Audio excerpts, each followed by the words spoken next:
If there's one thing that Sega are renowned for, it's their decades-long pursuit of bringing the arcade into the home.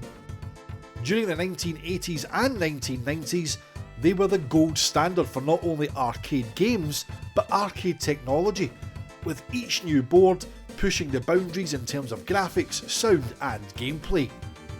In the 16-bit era, it feels like Sega ported almost every one of its major arcade titles to the Mega Drive, with huge names like Golden Axe, Afterburner, Outrun, Alien Storm and Alter Beast making their way onto cartridges and into bedrooms across the world. But what if I told you that Sega bucked the trend and flipped things on its head, and instead of bringing the arcade into the home, they took the home back into the arcade? This is the Sega Megatech. Launched in 1989, the Megatech was a bold bit of kit that brought the home back to the arcade. Literally. Why? Because under the hood, it was basically a Mega Drive. Sega's 16-bit darling had been repackaged for the coin-op crowd, right down to the hardware.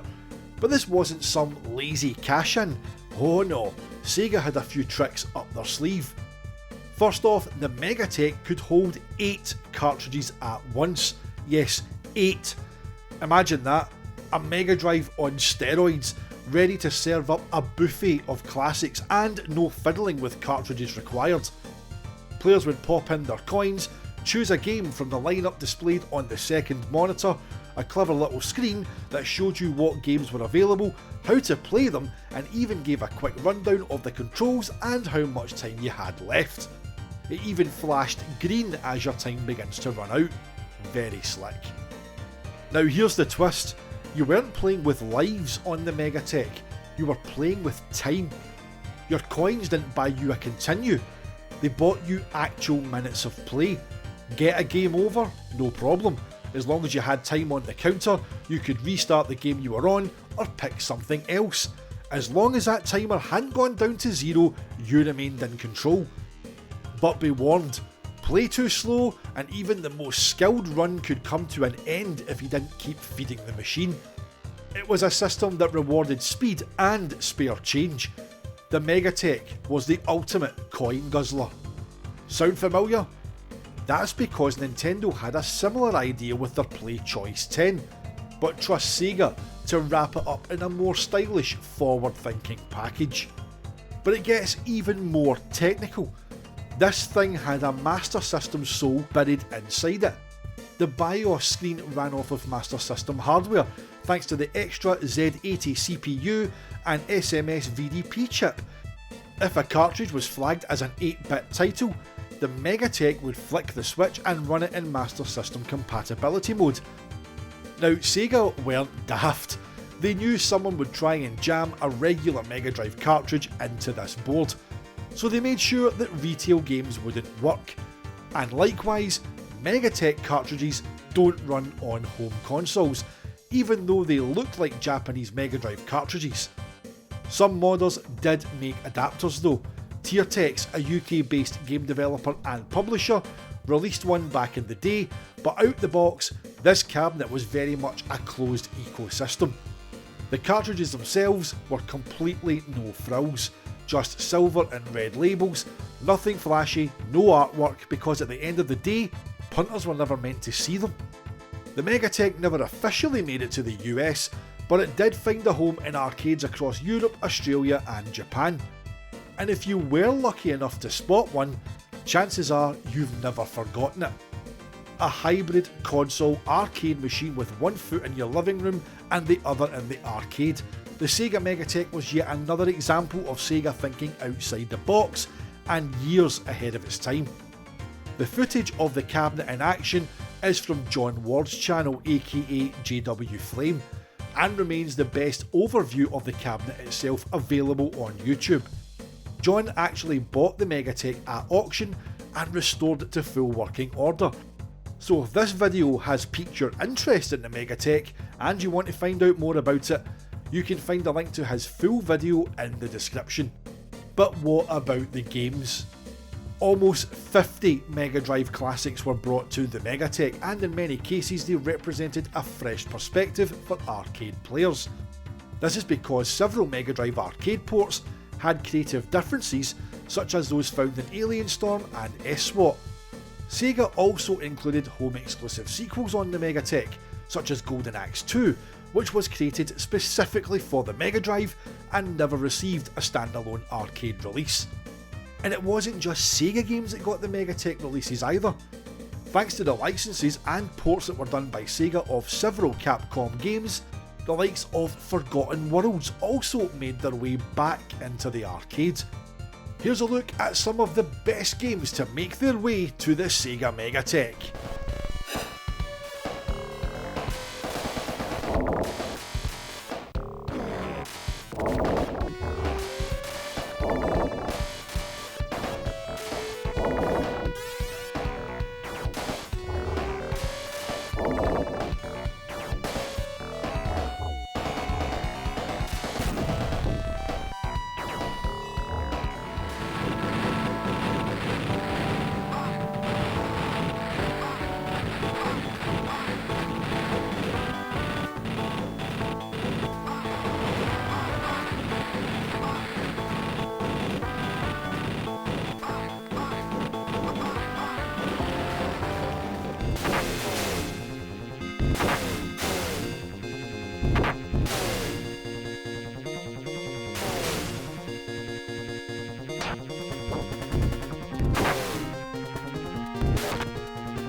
Quite the selection, a veritable who's who of the Mega Drive library. But there's another game that made its way from the Mega Drive to the Megatech, and is the ultimate example of Sega bringing the very best of the home into the arcade, rather than the other way around.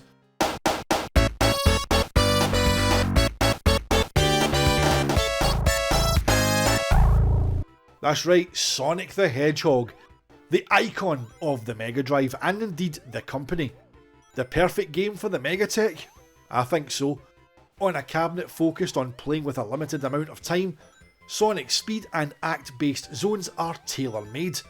When playing Sonic at home, you can be a bit more careful and explore the zones for rings and power-ups, but in an arcade setting, players would be hell-bent on going as fast as possible to get as far as they could before the timer ran out. Putting Sonic and Sonic 2 on the Megatech was Sega flipping their own mantra on its head. For years, Sega had proudly boasted about bringing the arcade experience home, but with the Megatech, they turned the tables and did the reverse. They brought the home experience to the arcade, and not just with any home games. We're talking about the two greatest platformers of the 16-bit era, full stop. Sonic and Sonic 2 weren't built for the arcade. They were tightly honed console experiences made to show off the power of the Mega Drive. But here they were, right next to Golden Axe and Alter Beast, drawing in players who may never have owned a home console or even seen a Mega Drive in action. It was a bold, brilliant move that opened these games up to a whole new audience, and proved that Sega just didn't blur the line between arcade and home gaming. They smashed through it entirely. In 1991, the Megatech was succeeded by the Mega Play, a JAMA-based arcade board with the ability to run Mega Drive games. At a glance, the Mega Play may look like just another Megatech unit. Same cabinet, same coin slot, same Sega swagger, but under the hood, it's a different animal altogether. The Mega Play took a more traditional arcade route. For a start, it cut down the number of cartridges from 8 to 4, and it swapped out the time-based model for something more familiar to arcade veterans: credits. No more unlimited deaths under a ticking clock. Now you had to earn your progress the hard way. And Sega didn't just slap home ports onto these carts either. Every Mega Play title was modified for arcade play, stripping out cheats and trimming down the generous helping of extra lives. In Sonic the Hedgehog, for example, all of those iconic 1-up monitors are removed, a clear sign that you're not in Green Hill anymore. Likewise, Streets of Rage 2 came to the Mega Play, but with ramped up difficulty and 1-ups replaced with moneybags to increase the player's score. Despite the hardware differences, the Mega Play was designed to slot straight into an existing Megatech cabinet. It reused the shell and wiring, even though the second monitor, once used to show off game instructions and time remaining, now simply mirrored the gameplay from the main screen. There was no longer a fancy game selection interface either. Instead, once you'd popped in your coin, you cycle through the available games, hit the select button, and that's it. Simple, no nonsense, and classic arcade. In a way, the Mega Play was Sega refining the concept, streamlining the Megatech novelty into a more focused, coin-hungry arcade experience, while still flying the Mega Drive flag proudly on the front lines of the arcade. So there we have it. Sega didn't just bring the arcade home, they brought the best of the home back to the arcade, and they done it using their own then cutting edge console technology. In a way, it's a preview of what would come to pass with the Naomi and Dreamcast, and the Sega Titan video with the Saturn, where the arcade board and the console would share the same architecture. That said, the Megatech wasn't the first time Sega brought their home hardware into the arcade, but it was the most ambitious. In 1984, Champion Boxing, the first game by Sega legend Yu Suzuki, was brought to the arcade via SG-1000 based hardware, again blurring the lines between the home and arcade, even at such an early time in Sega's console lifetime. It's been a ton of fun looking at the Megatech and the Mega Play, and while unfortunately I never seen one of these in the wild back in the day, we'd love to know if you guys did. If you've enjoyed this video, thank you so much for watching. Let us know what your memories are of the Megatech, what games you played on the ones that you did come across. We'd love to hear from you, so get involved in the comments below. This has been James the Segaholic of the Sega Guys, and until next time, we'll see you on the Sega side.